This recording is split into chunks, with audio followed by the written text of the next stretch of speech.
ഇതിൽ ഏറ്റവും രസകരമായ വസ്തുത എന്തെന്നാൽ ഇതുവരെ വളരെ ഫേവറേറ്റ് ആയിട്ട് കൊണ്ടുനടന്നിട്ടുള്ള സോപ്പിന്റെ പെർഫ്യൂമിന്റെ സ്മെല്ല്, ഏറ്റവും ഇഷ്ടപ്പെട്ട ഫുഡ്, ചില പാട്ടുകൾ പോലും ആളുകൾക്ക് ഭയങ്കര ഇറിറ്റേറ്റഡ് ആയി തോന്നുന്നു.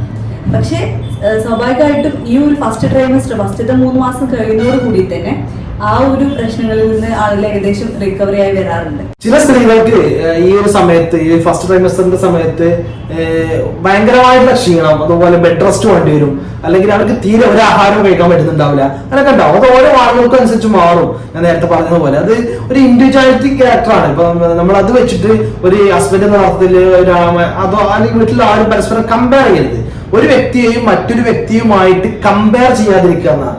ഓരോ ആളുകൾക്കും അവരുടേതായുള്ള ക്യാരക്ടറുകൾ, അത് ഇതിലും അങ്ങനെ തന്നെ ലക്ഷണങ്ങളൊക്കെ മാറ്റങ്ങൾ ഉണ്ടാവും. അപ്പം അവർക്ക് നമ്മുടെ ഫ്രണ്ട്സിന്റെ ഭാര്യമാർക്ക് അവർക്ക് ഇങ്ങനെ പ്രശ്നമൊന്നും ഇല്ലായിരുന്നല്ലോ, അവർ കുറെ പ്രസവിച്ചതല്ലേ, അല്ലെങ്കിൽ അവർക്ക് ഇങ്ങനെ സിസ്റ്റർ ഇങ്ങനെ അല്ല, അങ്ങനെ ഒരുപാട് കമ്പാരിസൺ ഒന്നും ചെയ്യാൻ പാടില്ല.